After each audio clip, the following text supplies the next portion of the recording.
El fútbol argentino está representado por los cracks que nacieron en Los Potreros, el lugar que marcó la identidad de este deporte. Mis sueños son dos. Mi primer sueño es jugar en el Mundial. Pero como toda práctica social, su crecimiento lo llevó a ser mucho más que un juego maravilloso. Hoy es un día de júbilo para nuestro país. También lo convirtió en un espejo de los cambios políticos y sociales que existieron en el país, reproducidos en los estadios, en los equipos y en los hinchas. Yo creo que la gente es exitista y solamente vive de los triunfos.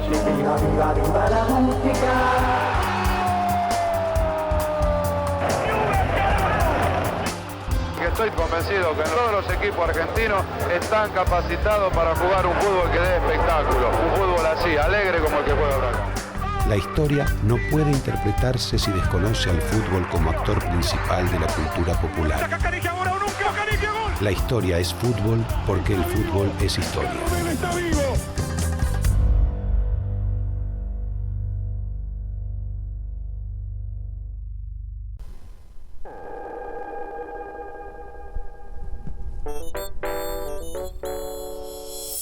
En un país que fue colonia española pero se formó deportivamente en inglés, no es extraño que quien es considerado el padre del fútbol nacional sea un maestro escocés.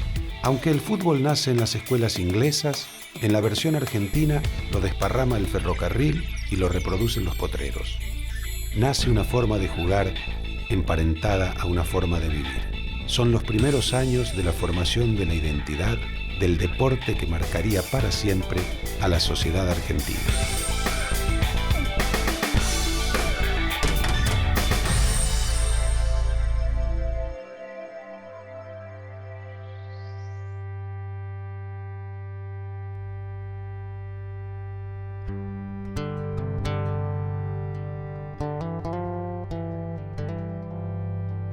En los bosques de Palermo de Buenos Aires, donde hoy está el planetario, se juntó por primera vez un grupo de ciudadanos ingleses, la mayoría oficinistas, comerciantes y corredores de bolsa. Querían sentirse más cerca de casa, querían extrañar menos. Les faltaba su pasión, el fútbol. El 20 de junio de 1867, donde hoy está el planetario, se jugó el primer partido en el país. Fue el día en que el fútbol plantó bandera en la Argentina. Era un momento en el cual Gran Bretaña, el Reino Unido, exportaba mucho capital. Estaban interesados en invertir en lo que es el Río de la Plata. En 1861 asume Bartolomé Mitre la presidencia del país. En Londres vieron la estabilidad política que estaban esperando y es ahí cuando empieza a fluir gran cantidad de capital británico a la Argentina, a tal punto que el Río de la Plata se convierte en el lugar del mundo al que más capital británico llega. Había un club que era el Buenos Aires Cricket Club y algunos socios de ese club, al conjuro de un señor llamado Thomas Hogg, jugaban al fútbol. Y en una de esas deciden formar un equipo y jugar entre ellos. El primer partido se jugó en junio de 1867. Se enfrentaron dos equipos, uno capitaneado por James Hogg y el otro capitaneado por Walter Hell. Walter Hell era el secretario del club de fútbol, que durante su estadía en Buenos Aires escribió un diario en el cual relataba y describía cada una de sus actividades a diario, con un lujo de detalles, incluidos los partidos de fútbol.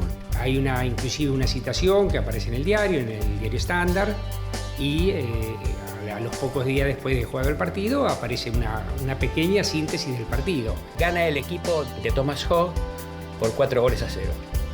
No conocemos a los autores de los primeros 4 goles de nuestra historia. No están en ningún documento. El diario Standard dice que fue 4-0.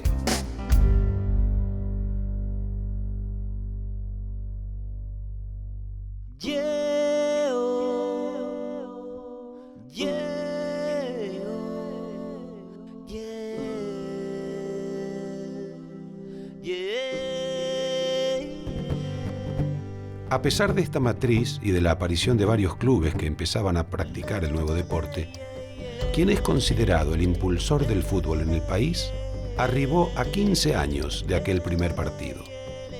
Alexander Watson Hutton, un docente escocés de 29 años, arribó el 25 de febrero de 1882. Entre su equipaje, además de libros de matemática, latín y griego, trajo los cimientos del fútbol criollo: un reglamento, unos botines y muchos sueños.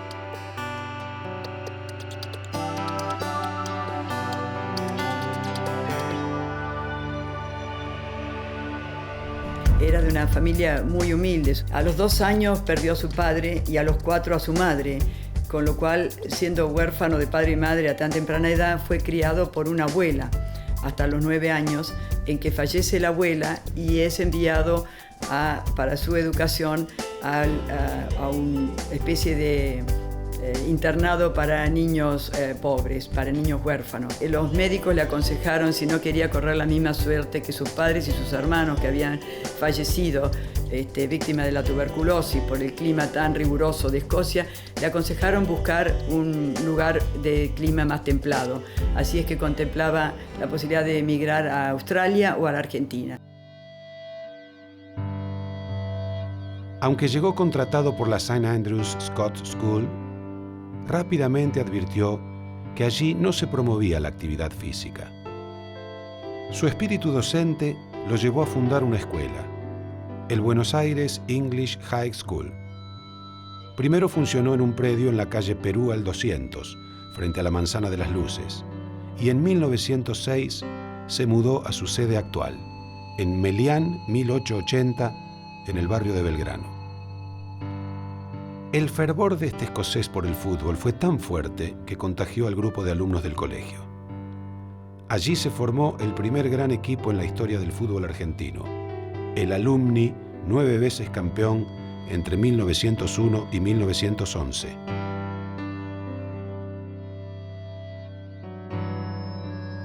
Hoy estigmatizado como un equipo anglófilo, el Alumni, formado por tercera generación de argentinos, era en aquellos tiempos el equipo criollo entre los equipos ingleses.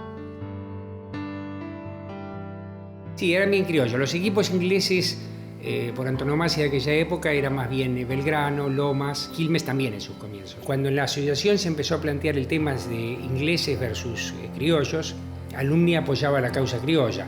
Por ejemplo, cuando se hablaba que las reuniones y las actas deberían ser en castellano, algunos clubes se oponían y otros no, estaban a favor. Estaban a favor de que sea en castellano, porteño, argentino de Quilmes, y entre ellos Alumni.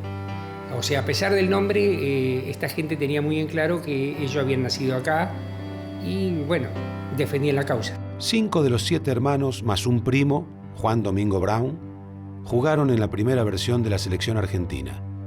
Una selección que debutó oficialmente con una victoria 6-0 contra Uruguay en Montevideo y que el 24 de junio de 1906 venció 1-0 a Sudáfrica, en lo que significó el primer triunfo de un equipo nacional ante una formación de ascendencia británica.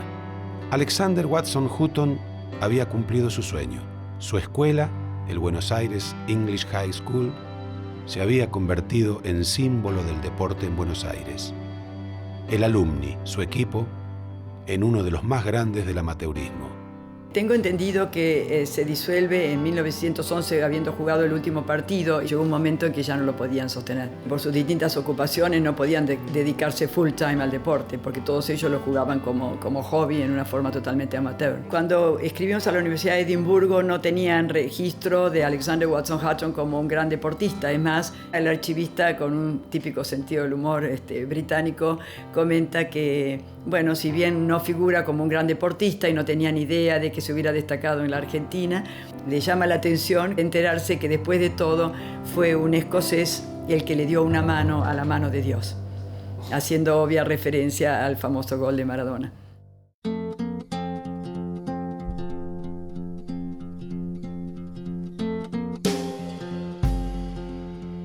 Mientras el fútbol avanzaba en los clubes de Buenos Aires, el ferrocarril, diseñado estratégicamente por los ingleses para transportar los productos al puerto de Buenos Aires y de allí llevarlos a Europa, cumplió una función esencial en la reproducción de este deporte.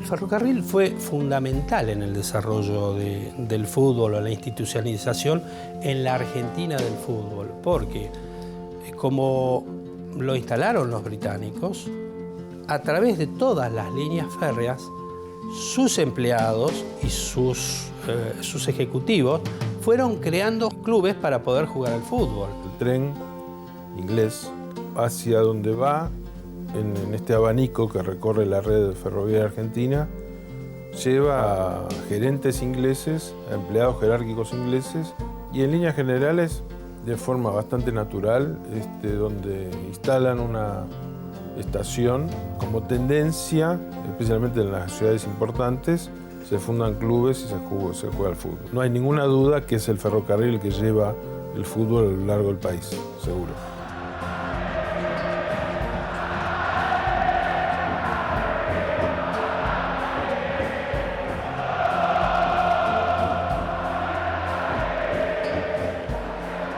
Con este desarrollo, en la cancha ya no había más apellidos ingleses. Aparecieron los Oaco, los Ochoa, los Perinetti. Era la fundación del fútbol nativo, la llegada de la academia. Racing es el primer gran equipo criollo, como lo narran, no solo el folclore histórico del fútbol argentino, sino también una historia que es verificable, que excede a los folclores. Consigue jugar con maneras que son heredadas de alumni y de los equipos de la matriz británica, y le añade esto que no solo tenía Racing, sino que con Racing alcanza algunos niveles de excelencia. Quiero decir, estas maneras de jugar que tenían muchos pibes en la calle cuyos equipos duraron o se fumaron en el tiempo, pero tenían que ver con este modo argentino de vincularse con la pelota y con los compañeros, que no era idéntico al modo originario que trajeron los ingleses. Racing tomó la posta del alumni con otro estilo pero igual efectividad.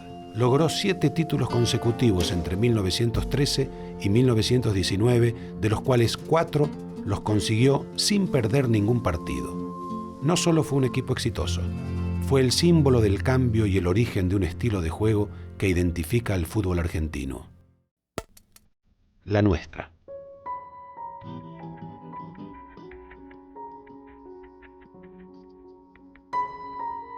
La nuestra es la pelota. La nuestra tiene mucho más que ver con el amor a la pelota que con el amor al fútbol.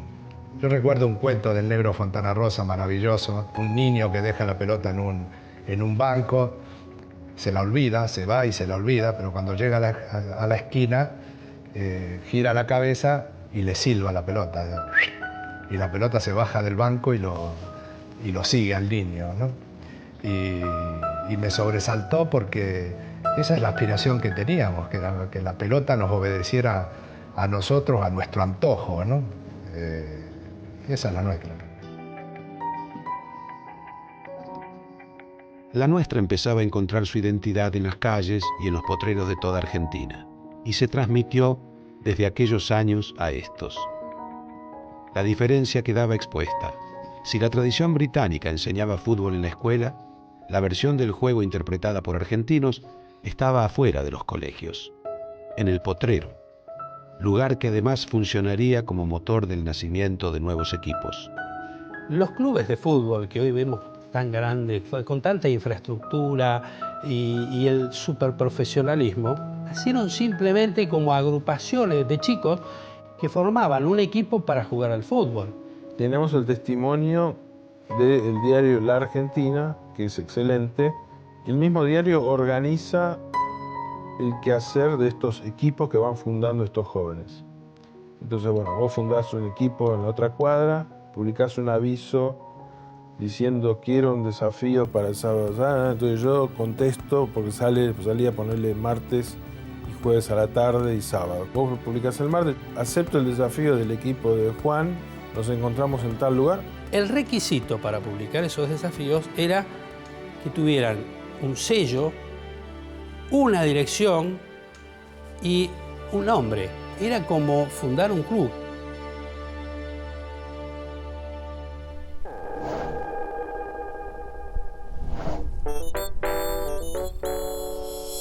La reproducción de los clubes es el símbolo de un país que modificaba sus parámetros sociales. En 1916 asumía su primera presidencia Hipólito Yrigoyen. La ley Sáenz Peña, que transformaba al voto en secreto, obligatorio y universal, era una de las causas que terminan con años de conservadurismo. Durante su presidencia se estableció la reforma universitaria, creció la industria textil y la petrolera a través de la creación de YPF. A partir de 1922, Marcelo T. de Alvear, otro radical, desarrolló una presidencia diferente. Las políticas económicas y sociales que había delineado el gobierno de Yrigoyen resultaron atenuadas o directamente revertidas, cuestión que le generó serios enfrentamientos con los sindicatos.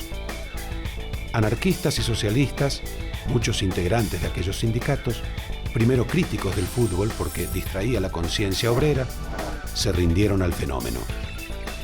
Argentinos Juniors, por ejemplo, se llamó en sus inicios Mártires de Chicago, por la masacre de trabajadores que se recuerda cada 1 de mayo.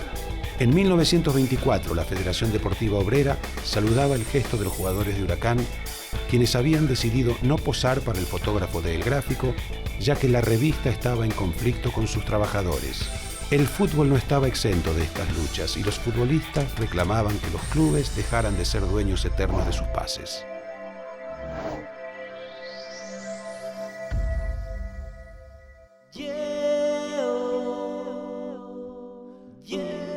La transformación del fútbol en algo amateur a una práctica profesional fue un proceso muy largo que termina en 1930, 31, pero cuando empieza es difícil saberlo.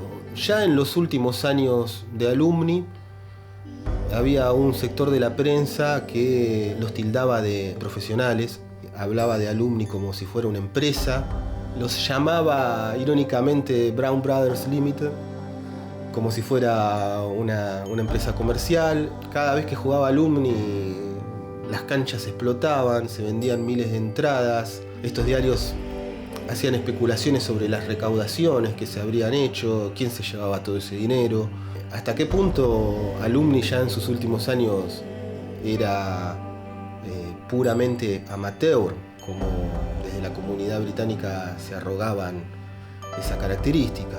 Ya durante la década del 10 en los diarios había un montón de citas a rumores, de supuestos cobros, de dinero que recibían los jugadores, y durante la década del 20 ya fueron 10 años de amateurismo marrón en los que se quería tapar el sol con un dedo, porque era muy obvio que ya era un fútbol rentado. Tal vez desde los sectores mejor acomodados se defendía un amateurismo. Desde las clases bajas, medias, como quieran llamarlas, el profesionalismo era visto como otra fuente más de trabajo.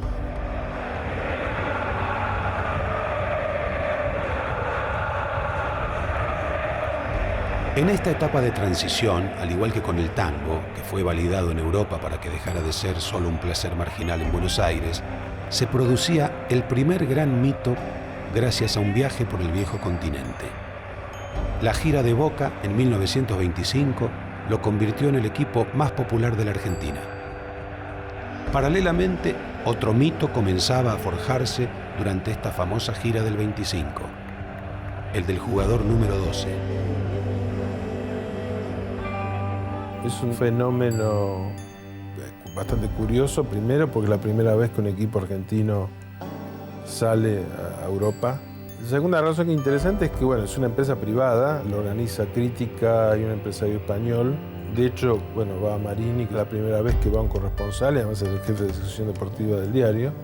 La gira de Boca permite subir un escalón más en las ventas al diario. Ya venía siendo el más vendido, todavía mejora muchísimo más las ventas. Y de ahí en adelante la sección deportiva, especialmente el fútbol, adquiere un nivel impresionante, que fogonea llegar a ser Crítica el diario más vendido de habla hispana en el planeta. En 1923, un hecho importante sucede en Montevideo. En la ocasión de un campeonato sudamericano, el presidente de la Asociación Uruguaya les promete a sus jugadores de que si ganaban ese torneo, los iba a llevar a las Olimpiadas. En 1924, en Francia, los uruguayos son el primer país sudamericano en asistir a una competencia olímpica y lo ganan con una comodidad total y absoluta. Al año siguiente se prepara una gira para Nacional de Montevideo, casi en la misma época en que Boca decide organizar la suya propia. O sea, era como que ya se había aprendido absolutamente todo y el fútbol argentino podía exportar sus conocimientos, porque entonces se organiza con unos sponsors, ya en aquella época, una gira por 3 o 4 países de Europa, donde el éxito es total. Y es ahí donde nace la popularidad de Boca. Se lleva incluso, y ahí nace el mito del hincha número 12, a Victoriano Caffarena, un chico de 22 años que fue como reportero y como estaba en todos lados, lo definen como el jugador número 12. Victoriano Toto Caffarena era la imagen del hincha, y especialmente del hincha de Boca. Nieto de genoveses, de donde proviene el apodo de Geneises, se peleó con su familia y le hizo vender un campo a su padre para poder viajar con el equipo durante los 5 meses que duró la gira por Europa, en la que Boca venció al Real Madrid y al Bayern Múnich, entre otros. La recepción fue impresionante. O sea, el público se volcó al puerto para recibir a estos argentinos que habían paseado por el mundo mostrando cosas de nuestro país, en este caso el fútbol, ¿no? Fue impresionante realmente la recepción y la importancia que le dio el periodismo en sus páginas deportivas a la gira.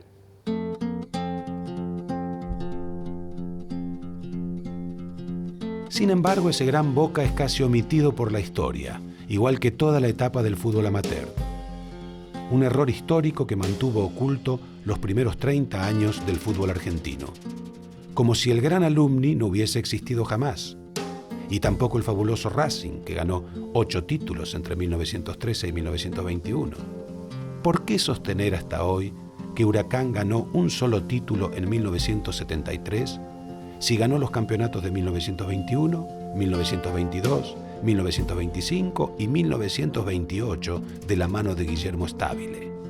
¿Por qué decir aún hoy que Gimnasia y Esgrima La Plata jamás fue campeón si celebró un título en 1929?